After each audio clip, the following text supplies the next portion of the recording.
I did want to talk a little bit about playoffs, right? Now, again, this is, I almost said I'm in AARP. I'm in the APA. I'm in I'm the in AARP. I'm in Rank 4. both. Yeah, right. Yeah, right. But so all right, preparing for the playoff. All right, now I would venture to guess that you have been in this situation many a times. What do you think? And obviously, you've had plenty of students who've been in this situation. What's some free advice that you could give to the listeners and to me, I guess, at this point, because I will be jotting this down.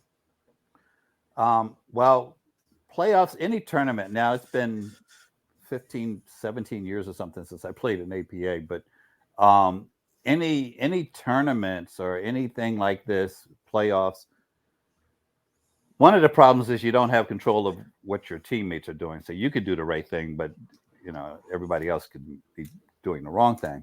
But the first bit of advice I give most people is don't overtrain right before.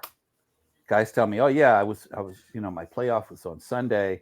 I shot for 7 hours on Saturday." That's insane. You're just Yeah, burning yourself out.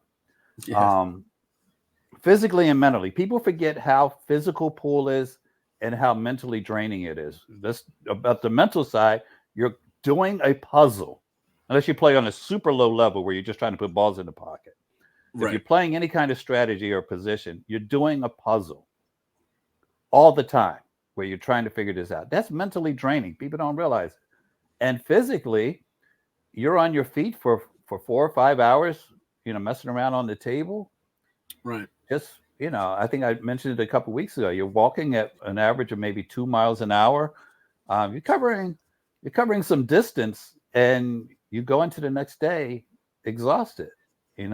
It's been a long time, but I remember my cousin and I were going to be playing a tournament together, and it was going to be on a Monday night. On a Sunday, we were killing it. 8, 10 hours or something. We played just one on one against each other over and over again, and talking through the games and stuff like that. Come Monday, we couldn't make a ball. We were burnt out. It's just a Yeah. really bad, really. So that's one thing that I would avoid.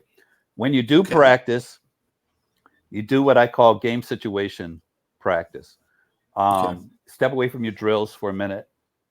Don't overthink your fundamentals. Whatever's fundamentally broken today is probably going to be fundamentally broken tomorrow.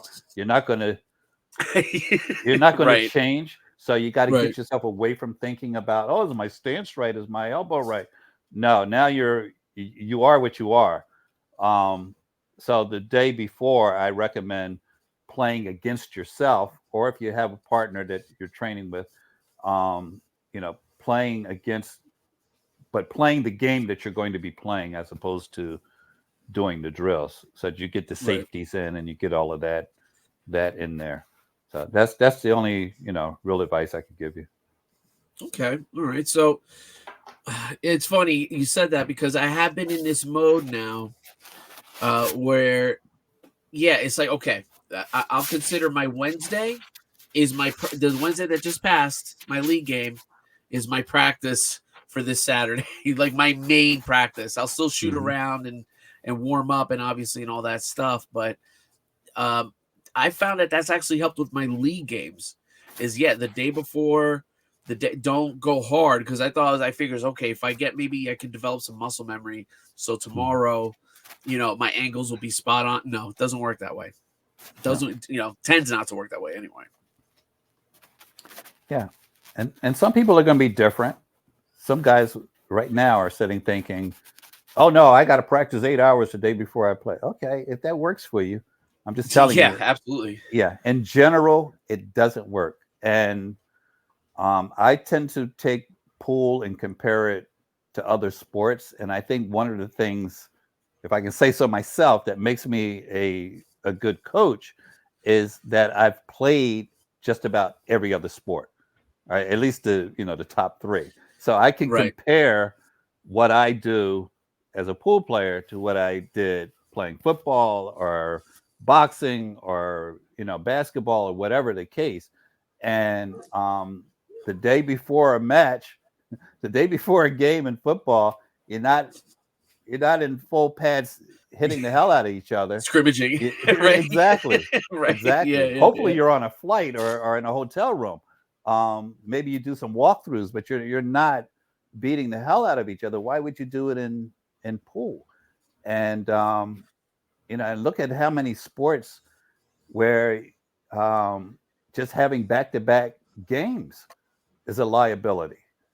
Just back-to-back, you're playing on Thursday and Friday. So yeah, if you can take a light day before you're actually competing, it's always a good thing. So good. That's all I needed to hear. I'll be watching Star Wars to get mentally prepared for tomorrow. And it's funny. One of the I read this somewhere. I don't know that it's the case, but avoid practicing other games and sports right before you compete. Gotcha. So even other skills like piano or something like that, it just kind of it messes with your muscle memory. Like right before you need to compete, it's something else. This is what I read. I haven't tested it. I don't know how true it is, but they're like, even practicing piano for 2 hours the day before playing in a match can be a bad thing.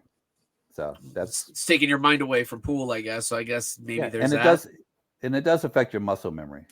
So just a thing. I don't know how, like I said, I don't know how accurate it is. I'll do more research on it now that I mentioned it. But yeah, that's what I've read.